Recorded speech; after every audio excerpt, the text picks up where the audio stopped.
You ever try to cancel plans with your wife? Oh, my God, it's like trying to deactivate a gym membership.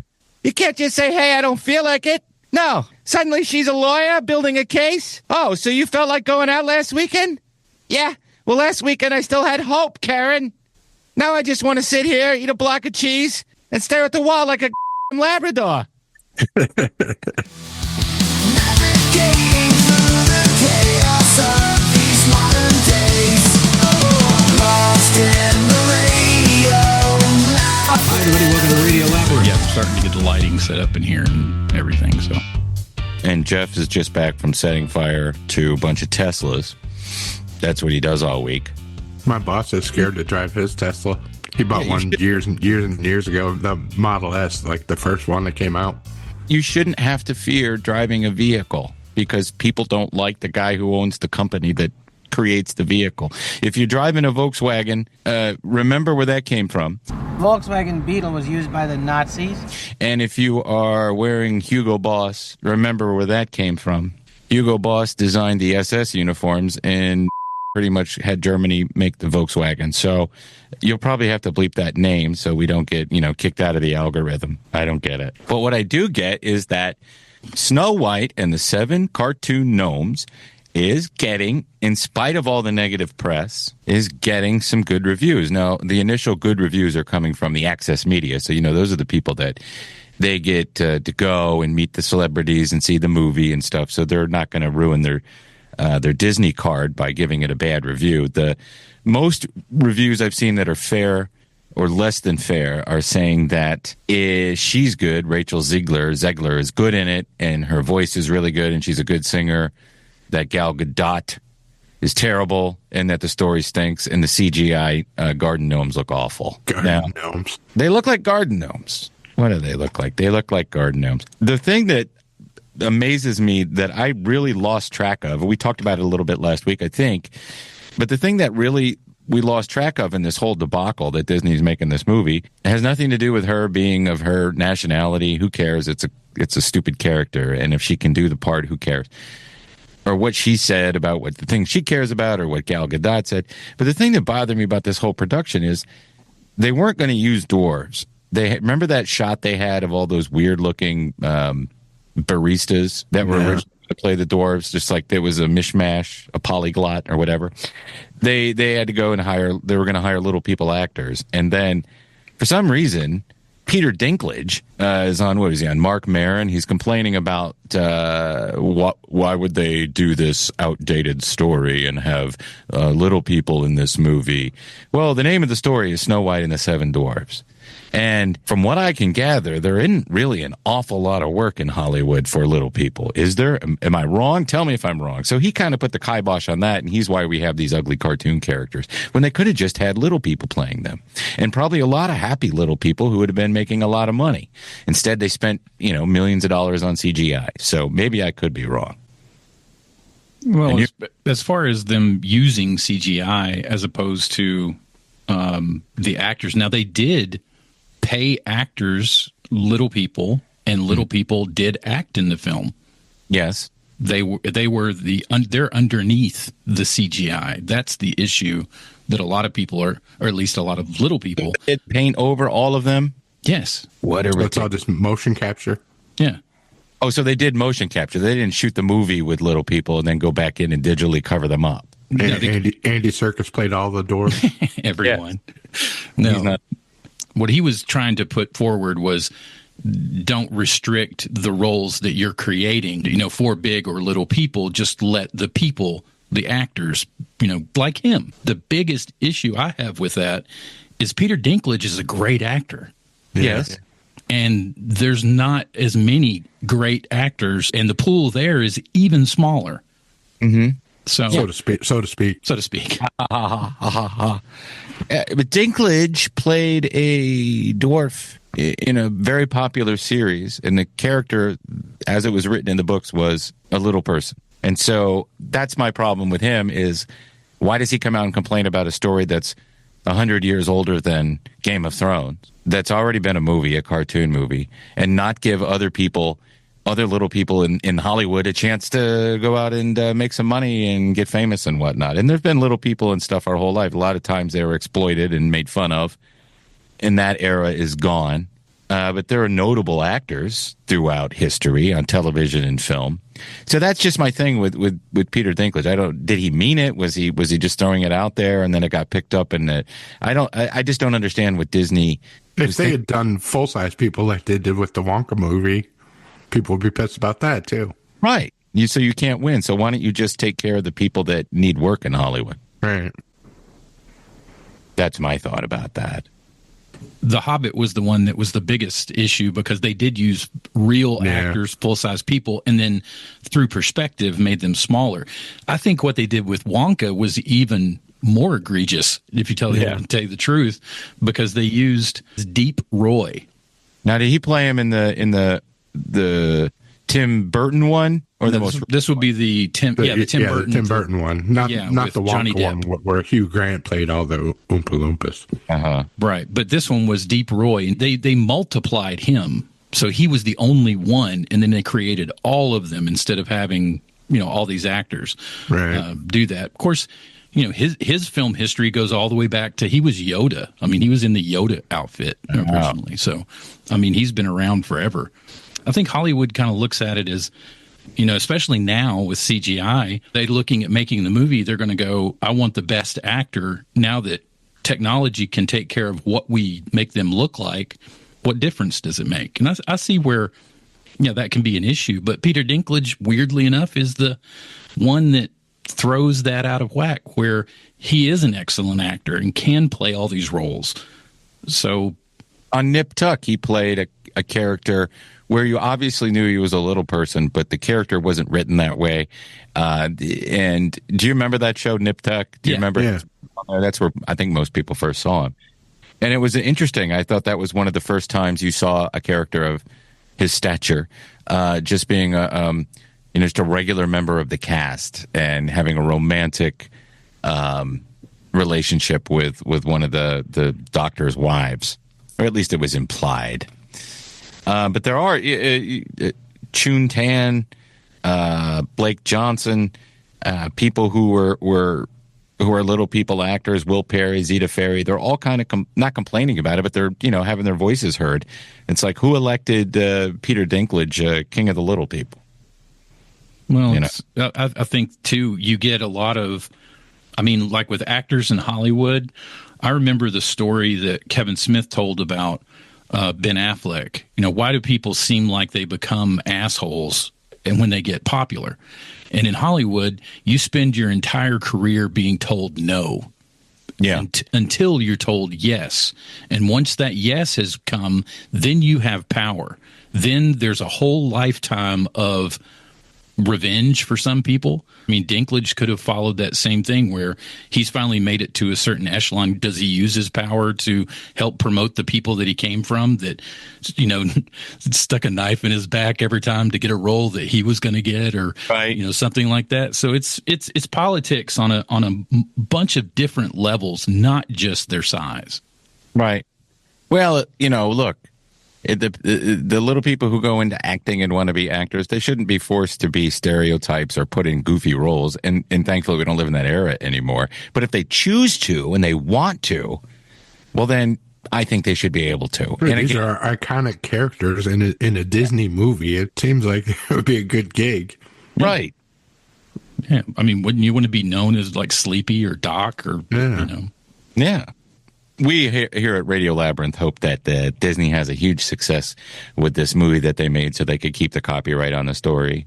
I don't think she really looks like Snow White. Snow White's a little more voluptuous. She's just kind of skinny. And I've never seen anything with her, but apparently she was really good in the unnecessary remake of West Side Story that Steven Spielberg did. Okay, that's where I've seen her before. Yeah. I tried watching some of that, and it seemed like a made-for-TV remake of that movie. That's what it seemed like. I think West Side Story belongs where it came from in whatever decade that was, with the early 60s. Yeah, go back to where you came from. No, you know what I mean. The era of street gangs that were, that were based on the community that you lived in at the time. And yes. Well, I thought it needs to be remade and told from a different perspective. Thank you, Steven Spielberg. By the way, the people are posting all over social media that all the IMAX theaters are empty, because you can buy ahead and get a seat and everything. A lot of places, but I'm sure people will take their kids to see it. It's Snow White. But again, do people even care? You can just watch the cartoon. Get it now before it's locked back in the vault. I don't know. How's that new Paddington movie doing? I don't know. I don't have It's doing great. Those movies do amazing. I mean, they're kind of this decade's family movie franchise, really. But it's on its way down. So can Snow White knock that out? It's a Disney movie. I'm sure it will, especially with people starting to go back into the theater. I don't think it's an IMAX level film. I think those are kind of reserved for more big franchises or spectacle type movies. This is it's a family film. Who wants they to have they had a franchise planned for Snow White, but they're not going to do it now. IMAX is $25 a ticket, and you're going to take a group of kids. No, you're going to take them to the kids who don't give a shit about the giant screen. They don't care anything, We're going to download a cam shot thing from a BitTorrent site. We're going to sit and watch it on Daddy's laptop. That's how we're going to watch it, because we don't have $700 to go see a movie in IMAX. Do people still do torrents? Yeah, from what I hear, they do. I don't do it anymore. The guy that created Pirate Bay died. Yeah. So that means Pirate Bay's still out there. There's no static website for it. No, you got to Google it and then find the link. It won't even show you where it is. You have to go to it used to be DuckDuckGo. DuckDuckGo. I used Kick-Ass torrents back in the day. Do you remember that one? Yeah, that was a good one. Torrents were cool. You just download and watch whatever you wanted to watch. You didn't have to have cable. I liked it when they started making them into packets to where you could get the whole movie at once and not have to download 6 parts. Yeah. That sucked. You wouldn't download a car. If I could, I would. Damn right. Was it that, what's her name from The Office? Mindy Kaling. I didn't want to say the Indian chick, but Mindy Kaling, the Indian chick. So we're going to talk about some of these roles that we grew up with, and a lot of famous roles over the years of little people who weren't necessarily there to be the butt of the joke, but were actually the star or one of the main characters. We started, Peter Dinklage, Game of Thrones, and fantastic on that show. Probably one of the best characters, I think. At least a quote-unquote bad guy, because he has different character turns. And he had a great arc in the story anyway. Yeah. Yes. And he killed his father while he was sitting on the toilet because he was banging his concubine. Warwick Davis, Willow, the Harry Potter series, the unfortunate horror franchise Leprechaun. Yeah. That Willow series that he did was so good. It's tragic nobody watched it. Well, is it because nobody watched it or people didn't like it? I don't know. There's no way you couldn't like it, because every episode was so fucking good. Yeah, but if people liked it, they wouldn't have canceled it, right? Or was it more that I think just people didn't watch it because they pulled it from the Disney Plus. You can't watch it anymore. What's the politics? What's the politics in it that would make people mad? I never saw any of that in the news and during when it came out. Yeah, everybody was talking about a varied cast of colors and races and and it was in sexes and whatnot. And granted, for a fantasy film, it fit just fine what it was there. But I think that that stigma being thrown out there that this is just like everything else. Yeah. Except for some reason they ran with this one, and Disney was like, "No, let's take it away." And you have a problem with these legacy franchises or things where the audience that initially watched them and continued to watch them, like Willow or anything that you watched over and over again, Star Wars, whatever, it doesn't matter. Our generation, at least half of the generation, is going to go, I don't want to see this because it doesn't look like the way it was when I was. Like the Time Bandit show on Apple TV. It's the same thing. Nobody watched that because they're like, it's going to ruin the original. Right. Yeah. But on the other hand, create new things. There are so many new shows, new and new ideas and stuff with casts, varied casts for people from all walks of life where you don't even notice. And why do you not notice? Because it's not original content or original characters. They're not rehashes of old stories or old franchises. They're just new, and that's people like new stuff. Yeah, I could see that. I mean, if you're watching something like you said, a reboot or a sequel, you're always, no matter what it is, you're comparing that in your mind when you're watching it to the original. Yeah, and if you take that factor out of it and give them something just original to start with, yeah, they might see that their numbers might go up when it's something new that someone hasn't seen before. Man, with that Time Bandit show, they paid homage to the original, and they did their own thing with it, and they cast a few little people, even though the main characters were not little people like they were in the original movie. There was maybe five little people in the whole series, but I thought they did it really well. But everyone's like, nah, fuck this. No, we don't like it. All right, well, some of the other ones. Billy Barty. He was in Willow, although I don't remember him in Willow. He was the chief. Yeah. And he was in Masters of the Universe, which Jeff and I had the fortune of seeing in a theater in Elmira, New York. I actually went to the Heights Theater to see that. That was a terrible movie. I don't remember anything about it. I think that's the night when Jeff and I went to the movies and some lady was crossing the street and she was just waving her hands going, "Come on, asshole." Yep. Who coincidentally was a little person. Yep, she was a little person. Might have been the same lady that was at the Sharper Image looking at the butt plugs, the cat gifts. And I said, "Aren't you a little young to be looking at that?" She turned around and went, "Fuck off." And then I was embarrassed. Billy Barty also in Night Patrol, where he played the captain, the police captain. "What's the matter, Superman? Do my words make you wheezy? Kryptonite. That's a funny movie. Too bad we were never able to speak to anybody involved with it, because we always wanted to. Kenny Baker, R2-D2. He was inside of the R2, probably sweltering. Yeah. Vern Troyer, we all know from Austin Powers, The Imaginarium of Dr. Parnassus, and then his horrible turn on I'm a Celebrity, Get Me Out of Here, where he was drunk all the time and peeing everywhere. Rest in peace.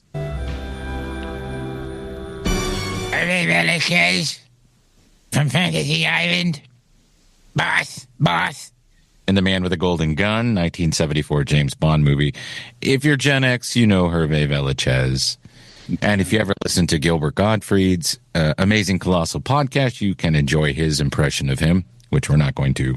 I mean, he was a legitimate star in a horn dog. Regular hound dog. Yes, very much so. Didn't he date Susan Anton? You remember that tall model actress? He dated her. Yeah. And so did Dudley Moore. So she had a thing for short guys. She went to Dudley Moore first. That was her entry. And then she went even shorter.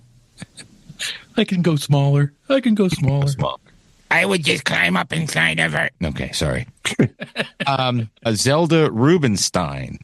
She's the go into the light, Caroline, from Poltergeist. Yeah, that's her. Do y'all mind hanging back? You're jamming my frequencies. She was a small, medium, at large. Yes. Did you write that joke? No. Did you come up with that? No, that's that old joke about the... I can't say the setup. Tony Cox from, everybody knows him from Bad Santa and Me, Myself, and Irene. I can stick you in my ass, small fry. Yeah? You sure it ain't too sore from last night? You got some lip on you, midget. Good actor and very funny. But a very good actor, and, playing the elf in Bad Santa. Of course he's going to play the elf, but fucking great. David Rappaport in Time Bandits and The Wizard. I don't remember The Wizard, and I've only seen Time Bandits once. Michael Dunn from the Wild Wild West TV series, and that's going back to the 60s. Jason Acuna, who is Wee Man from Jackass. Text him right now. Who? Wee Man. I don't have his phone number. Yes, you do. How would I have Wee Man's phone You had number? Wee Man's phone number. No, I didn't. Yes, you did. What makes you think I had Wee Because Man? you called him from Lassiter's one time. I did not. Yes, you did. I don't believe that. I'm going to look at my contacts and see if I have him. Did I have him in there as Wee Man? I don't know. Jason Acuna. No, I don't have it. You used to. You want to call Ace? Let's see. Jordan Prentice from In Bruges and Howard the Duck. Deep Roy, who we've already mentioned from Charlie and the Chocolate Factory, and Eastbound and Down. I don't remember who he played in that. Do you have a recurring character in Deep? I don't remember him in that. Maybe he's also in the final season of The Righteous Gemstones, playing Uncle Baby Billy's penis. All right. Felix Sela, we met him, didn't we? Buck Rogers in the 25th century in the Addams Family TV series as Cousin It. Was he inside of the little robot in Buck Rogers? Yeah, he had to. Yeah. That was definitely a person in a suit. Yeah. And they had a chimpanzee in the robot dog in Battlestar Galactica. Jack Purvis was in Time Bandits in Brazil.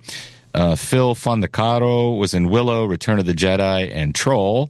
I'm assuming in Return of the Jedi he played He was an Ewok if it was 83. Yeah. Yeah. Pat Maloney, Buck Rogers, and Under the Rainbow. Angelo Risotto, or Rossito, Mad Max Beyond Thunderdome, and Freak. So I guess he's the guy in Mad Max. No. Who run Bartertown? Who run Bartertown? Say loud. Master Blaster runs Bartertown.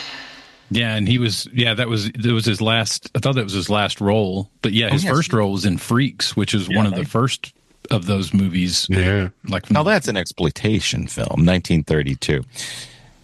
Danny Woodburn, everybody knows from Seinfeld and Jingle All the Way, a good comedic actor. Josh Ryan Evans from Passions and How the Grinch Stole Christmas. I don't know who that is. Debbie Lee Carrington from Total Recall in Seinfeld. You had Joe C. Everybody knows him from Osmosis Jones. Actually, he was in Kid Rock's band. Yeah. And then Gary Coleman from Different Strokes. And last but not least, from Fayetteville, Georgia, Emmanuel Lewis Webster, who I used to see on TikTok doing live stuff, but I haven't seen him in a while. We used to see him in person every now and then. Yeah. Well, he used to come to the regular guys show, the old radio show that I was on. We hung out with him at Music Midtown one year. Did we hang out with him? Yeah, he came to the 96 Rock backstage. Oh, yeah. Did you talk to him? Yeah, I hung out with him a little. Try to pick him up? No. Pick him up. I don't remember much of Music Midtown usually because I was trashed. And that's a shame because I didn't remember. I remember meeting Kurt Angle in Lita. Do you remember meeting Kurt Angle? No. I do remember meeting Playboy model Vanessa. What's her name? Vanessa? She wasn't a Playboy model yet. She became one later. She became a Playboy model? Yes. And then she married the CEO of Cumulus Broadcasting. And happily ever after. All right. So, best wishes to Disney. We hope your movie is a success. All right. Let's do some news stories. Here are some stories that we've been following at the Radio Labyrinth news desk. Nikki Glazer is going to be back hosting the Golden Globes. That's good. First repeat host in 11 years. She's funny. Yeah, she did a great job. They're finally settling down and realizing that if they want people to tune into these shows, they have to have comedians or people who are funny as the host, as the MC. She's good, and Conan is good. Yep, so. Conan's going to be back hosting the Oscars next year, too. I thought they would not have him back right away, but they would have him back eventually. But I guess he did so well, they're going to have him back next year. Well, good. Yeah. Absolutely good. Both of which comedians who not afraid to speak their mind. So. Yeah. Right. You'll never see Ricky Gervais back hosting anything like that. No. Yeah, he probably could if he wanted to. He could win off public opinion, but I don't think they would have him come back again. No. Coyote versus Acme. You guys remember last year when that movie they spent how many millions of dollars on? Yeah, and they shelved it for the insurance company. Yeah, did they decide that because of this WB movie, animated movie that they just put out in theaters? Did that do it well enough to? Well, that's not actually. They're not actually going to release it. What's happening is Ketchup, the company the production company, they're offering $50 million to Warner Brothers to buy the film from them and then release it themselves. which is something new. They've already got the insurance, for it, so they're covered on their costs. $50 million is a small profit, but it's a profit they can make by doing it. I think it's a great idea. What's the problem with the insurance? They did it as a tax write-off. Oh, yeah. So that meant they're not allowed to release the movie. Right. But it doesn't mean they can't sell it. Right. And normally they never would. This stuff would remain on the shelf. There's been a few movies that they've done that too. The Batgirl movie. Yeah. Nobody won. But this one was, I think a lot of the actors that were in it had spent so much time with it, and it was such a great movie. It looked really funny. Will Forte being he's the main lawyer, proponent of this. He's the one that really wanted it released because he knew how great a movie it was. And, they've been trying for a year to get them to do something, and somebody came up with this idea, and it sounds like it might actually happen. Seems like the Dexter is getting too many cooks, because every day there's a new cast member added. And the most recent one I saw was Steven Sharippa, most noted for being on the show Blue Bloods. He plays the model train killer. Model train guy, yeah. Yes. He's going to be Vinny. He's playing an Italian? Jeez. He's going to play a recurring character, Vinny, described as a greedy slumlord. Hey, Dexter, when are you going to pay your rent? This show is supposed to debut in the summer, and that'll give you all that Dexter porn you've been looking for. But there is a lot of people in this. And I read, what did I read last week, that John Lithgow was going to be in it doing the Trinity Killer? What? Yeah, probably voiceover, or voice in the head kind of thing. What are you doing now, Dexter? As Jeff Stead once said, every time you took a speech class with him, who's next? Ted Lasso's coming back with Jason Sudeikis. Yeah, he's coaching a female team. I ain't watching that crap. I'm not watching it if it's ladies soccer. They were going to greenlight it for another season even without Jason Sudeikis. Oh, really? Yeah, but then I guess he decided to come back. If they shot it in America, which I guess they're going to do. So it's going to be... Is it still going to be set in England, or is it going to be set back in... I don't know. Imagine he left England at the end of the third series. Yeah. Did he get back together with his wife?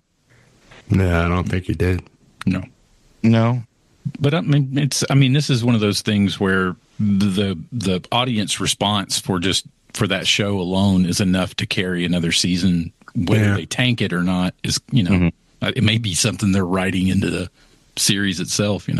I'm sure it'll be good. People really love that show. Did you guys see Bill Burr on the Late Show? Mm-mm.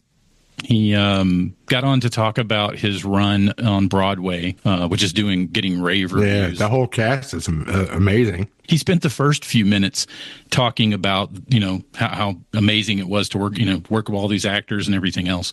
And then he got on Elon and really kind of, gave his honest opinion of how he feels about the guy. And a lot of people are taking umbrage and trying to cancel Burr because of talking bad about Elon, which I think is just astounding. He's not going to get canceled, but he's polarized himself in the same way that Musk has polarized himself. Because you remember a couple years ago, maybe not even 4 years ago, people liked Elon Musk. Yeah. Bought Twitter and turned it into X. People liked him. They liked the idea of, he's doing these rockets, and he's got this eco-conscious car, and he wants to go to Mars. That whole Starlink thing was really popular too back then. Right. He decides to buy Twitter, and then he supports Trump. And when you do that, when you wade into those waters, you alienate yourself. But Bill Burr will lose a bunch of fans, and he'll gain fans. And then some of the fans he's gained will go back 10 years and watch his old specials and go, oh! But I don't want to hear any of them talking about it. Maybe even Chappelle, I don't want to hear him talking about trans issues anymore, or any of these other things that he seems to keep repeating when he does his stand-up shows. He's a funny guy. Just, write more jokes, I suppose. But I don't want to just sit and listen to a political rant. I don't think he was talking about a political rant. No, he was billionaires. He was talking about billionaires. Well, there's billionaires. What are you going to do? Take their money away? Who are you going to give it to? No, but the fact that you've got billionaires doing things that without being checked, and destroying, sections of the government on, without any receipts. It's a little odd. There's receipts. They just tell you that there aren't receipts, but there are. You sure about that? There are judges who say you can't do that. And when the judges say you can't do that, you have to stop doing what you're doing. Now, you can be a dummy and go bitch about it in front of the media, like, well, this guy's a jerk, this judge is a jerk, blah, blah, blah, which is stupid because all that does is piss off the judges higher than that judge. I think. Maybe I'm wrong. But there's billionaires. What are you going to do? What was he saying about George Soros 4 years ago, 5 years ago? Anything? George Soros wasn't given carte blanche to go in and do things that no one else in history has ever been able to do. Except finance mayors of every major city in the country that don't follow any of the laws. It's just these are the things that happen. The billionaires always do these things. Don't worry. The universe is in balance because Jesus has a statue of a middle-class American hypocrite on his dashboard. Always have, always will. Now that we have social media and 24-hour news and endless places where people just constantly talk, like our show, it's just always there. You didn't know about it. You didn't know about the billionaire. You learned about billionaires in the 1800s. And then you had a president named Teddy Roosevelt who came in and busted them all up. You can't do this anymore. You can't do this anymore. And then slowly over the years, they've allowed it to happen again. But Musk is no different from any of the others. They're all involved in politics. Bezos bought the Washington Post. They're just rich and they think they can do whatever they want. So either, you know what, who can do something about it but won't? Congress. Yeah.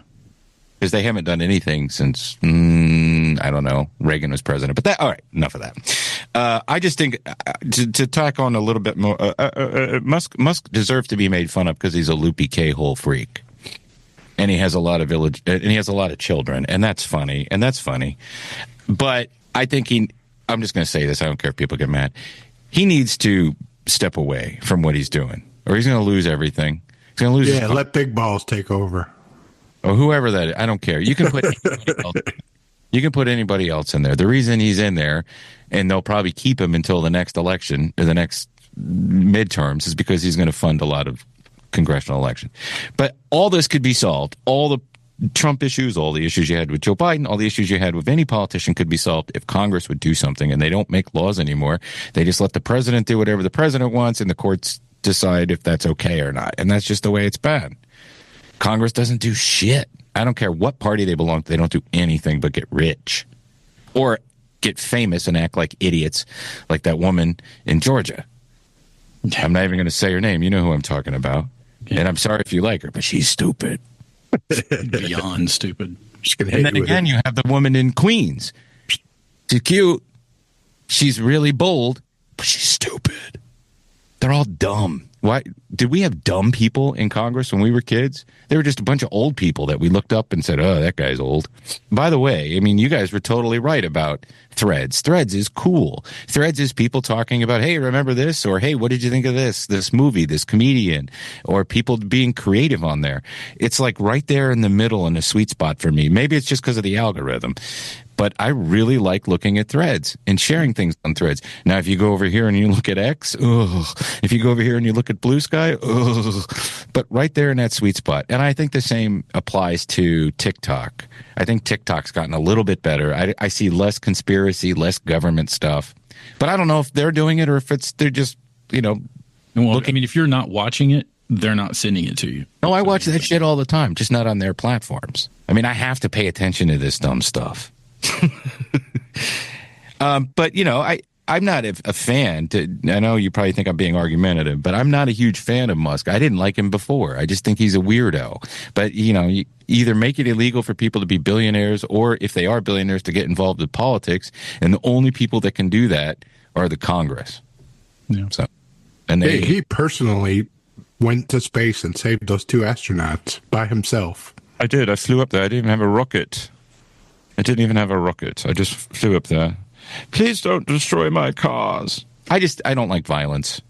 And if they were a bunch of MAGA idiots blowing up Priuses, I would say the same thing. So I don't like violence and destroying public property or private property. And that includes certain buildings in Washington, D.C. in January a couple years back. All right, taking a shit on Nancy Pelosi's desk was funny. But other than that, All right, sorry. Jason Ritter's going to be in the new Lantern series, playing Garrett Dillahunt's son. I guess he's going to be a bad guy. His son? How old is Garrett Dillahunt? Our age. Yeah. Yeah, I know. I think of him as younger, though. I don't know why. Who's Garrett Dillahunt playing? I think he's the main bad guy. But this is all the Green Lanterns or the Green Lantern Corps? There's 2 Green Lanterns anyway. Yeah. Mm-hmm. I'm wondering if it's going to be like the new guy gets his ring and he's got a, training is maybe done in-house on Earth. Yeah. I'm excited for this. Yeah, it looks really good. Jeff, you always loved Green Lantern going back to when we were in school. That was your favorite superhero. Now, how many movies have been made? Just the one with Ryan Reynolds. Yeah, just the one.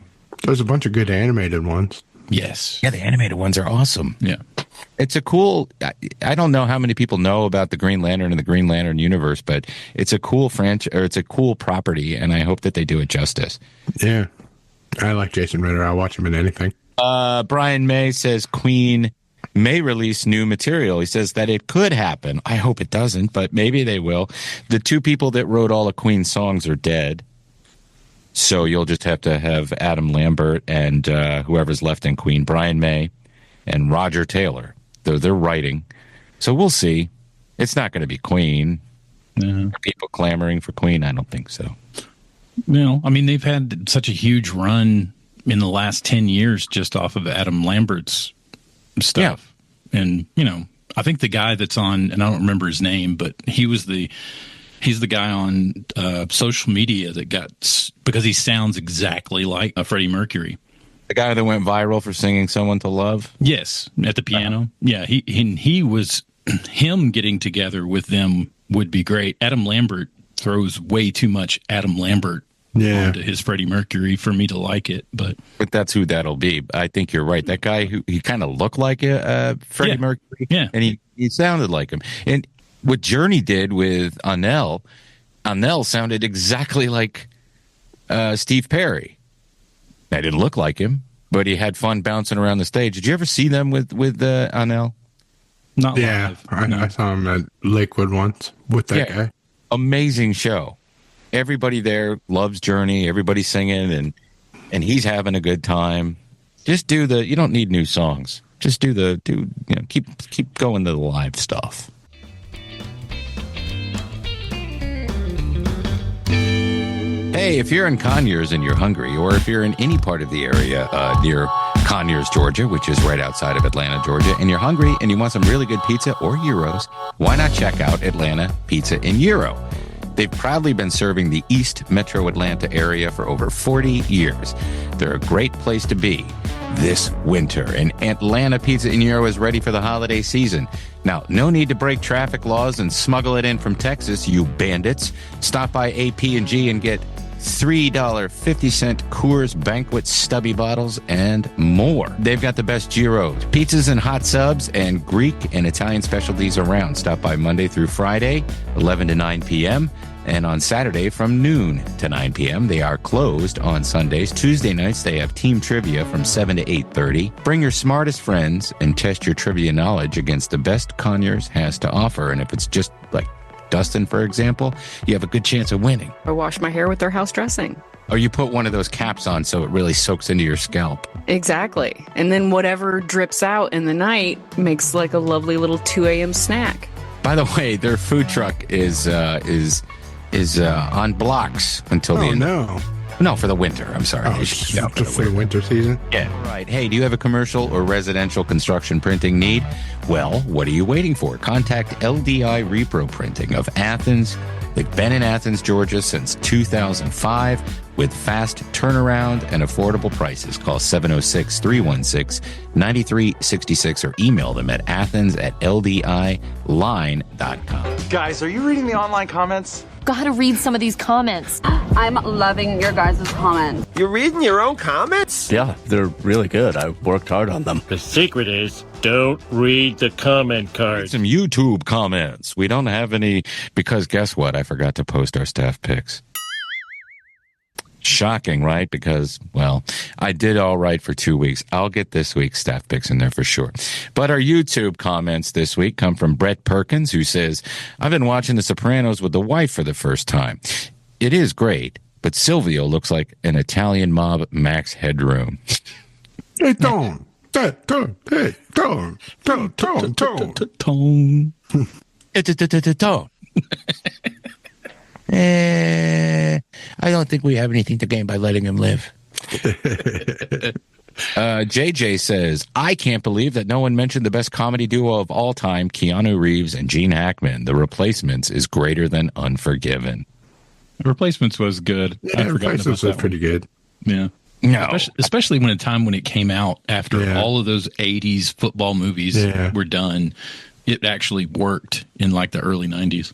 Brian and Chewy Go Hiking says, it's sad that people stoop this low by attacking a man and his business because they disagree politically.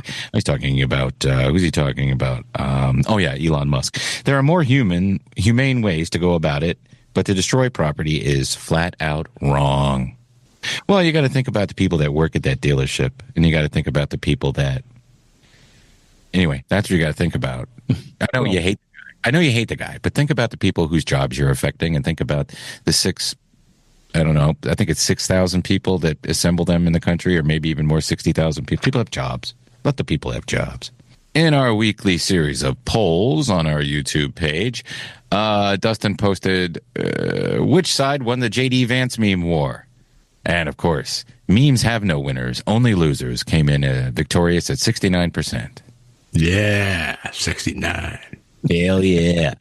The best Gene Hackman movie. This one was close. Coming in, there was a tie for third place, The French Connection and Superman. Okay. In second place, Unforgiven. And then the most popular at 36% was The Royal Tenenbaums. I can see why that is. People say that, but of course, everyone's wrong. Unforgiven is the best movie ever made.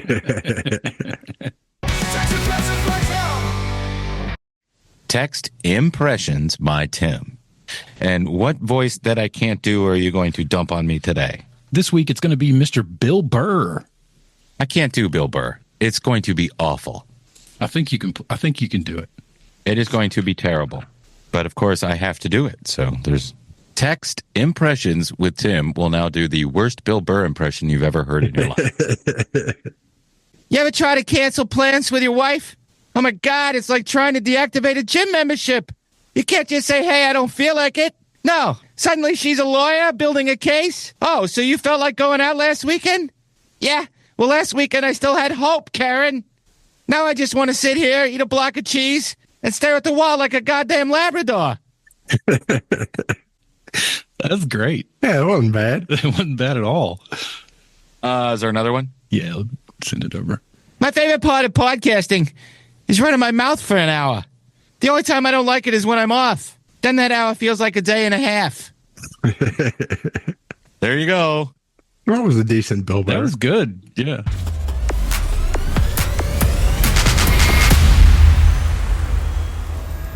All right, we're talking about Righteous Gemstones, the final season. And by the way, next week we do hope to have Valyn Hall, who plays Aunt Tiffany.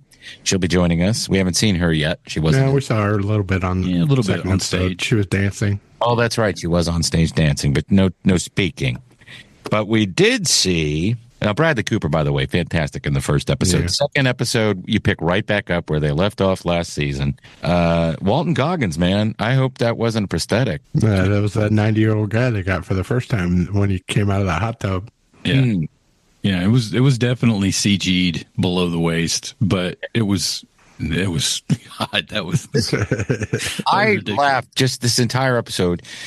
It cracked me up from start to finish, and you had the new cast member. Yeah, Megan Mullally. Yes. And she's kind of, I guess she's she's Amy Lee's best friend. Yeah. It was kind of funny seeing him kind of on his boat in the Keys with a one night stand trying to get rid of her. And that was just nuts, especially seeing him play a drunk kind of character is odd too, because he doesn't do that much anymore. Yeah, the whole episode, just from start to finish, was very, very funny. And dipping back into all your favorite characters, Kelvin and Keith are ministers at like sort of a more gay-friendly type of church, but still hiding. BJ is doing stripper pole dancing lessons, and then when Judy walks in and says what she says is, "Yeah, I'm getting." What did she say? I'm getting drippy or something like that. Yeah, she goes walking around with all these slits. Yeah. So really getting back into it, and now you're starting to see more of the kids doing their roles too. So, and the young kid, the youngest son, he looks like he's kind of taking advice from grandpa and not from dad, and that looks like what him as this season. Not your dad. Looking at him. You're looking at him as I could be your fucking mentor. Did y'all watch him on this past weekend? Danny McBride. No. Yeah, I watched it. That was funny. He kept comparing Tony Cavallero to Theo. You guys look a little bit alike. You guys are alike. Yeah, you guys are alike. He gave him that that laser pointer that was like a dick. Yeah. Dick and ball. Put dick and balls all over everything. And the rocket. Oh my God, the jetpacks. Funny episode. If you're not watching it, watch it. Give it a shot. Views. Or. And Snooze.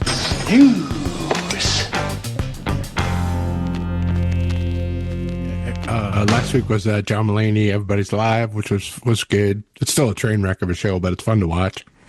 Wheel of Time, which I watched the first three of those, very good. And Bill Burr's Hulu special, which I enjoyed. I'm going to watch that this week. It started off a little slow, like I said, but the second half was hilarious. All right, this week, Good American Family. This is that series based on the Natalia Grace story.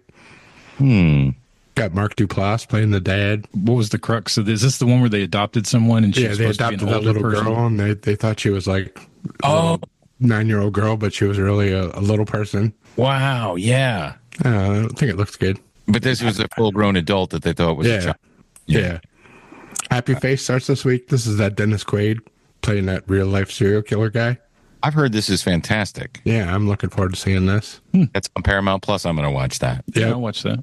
And David Blaine's new series on National Geographic, and it's going to be on Disney and Hulu. It's the next day. It's called Do Not Attempt. He's doing all kinds of crazy shit, like kissing snakes and stuff. I never really got into him, but you've liked him as long as I've known. Yeah. I've always liked the stuff he's done, especially all that street magic stuff he did. Yeah, that was kind of crazy. I got corrupted by South Park. Yeah. All right, cool. Well, that's Views or Snooze. Thank you, Jeff. Let's see. Time to do some plugs. Well, Trambles is back, and if you listen to it this weekend and you are confused, so am I. I just turned the microphone on and did a bunch of voices talking about gardening, and I had fun. Just did different people with their tips. And then an AI song I made about photosynthesis was actually part of a song I made for Harlan Williams because he wants people to make songs for his theme songs for his podcast. I do a radio show on WSB in Atlanta. You can get that on the WSB app. Also, it is available on your favorite podcatcher. It's called the Tim Andrews Podcast. And my guest last week on the radio show was Mary Lynn Ricegood. And the full uncut interview is available on the podcast. I had so much fun talking to her. I hope you liked it or do like it. And then Chef Jay, who is on Spring Baking Championship, which is on right now on the Food Network. This week, Greg, Russ, and I are going to talk about Eric Bogosian because he is working with him on Broadway. Oh, wow. Cool. Greg does sound design. Oh, that's cool. And I met him once. I met him too. I met him in New York one time. Yeah, I did too. In New York, I got him to sign some books for me. Oh, that's cool. All right. We have updated and changed our Patreon. You can go to patreon.com/Tim Andrews to find out all about that. Please do not sign up or pay using the app on the iPhone. If you use it on the iPhone, they take 30% off the top, which is ripping us off. And you're donating to us, you're getting ripped off. We have a bunch of new tiers and new levels. This week, we'll do even more deeper dive in what they are next week. But this week, we are doing another Radios in the Dark live. This one will be streaming directly on YouTube. So if you want to join. Well, too late. Too late now. Pre-recorded, but you can go back and look at it. Yeah, you can go back and look at it. It'll be there. But moving forward, they will be for Patreon members only. We want people to join in and see what it's all about. And maybe we'll do a couple more weeks where it's not for just Patreon members. But we want people to join in and have fun and talk to us. And that's what it's all about. Radios in the Dark. Most important, you remember to like and subscribe. and share this with your friends and the people that you like. And I want to thank our executive Patreon producers who pay at the $25 level. That would be John Allen, Matt Carter, Chris Chandler, Mike D, Jim Fortner, Terry Fuller, Roby Neely, Jeff Peterson, Tim Slayton, and Brian and Chelsea Smith. Thank you guys very much. We'll talk to you next week. Please remember to keep it canon. Keep it canon. Say all good things come to an end. What's that got to do with this show?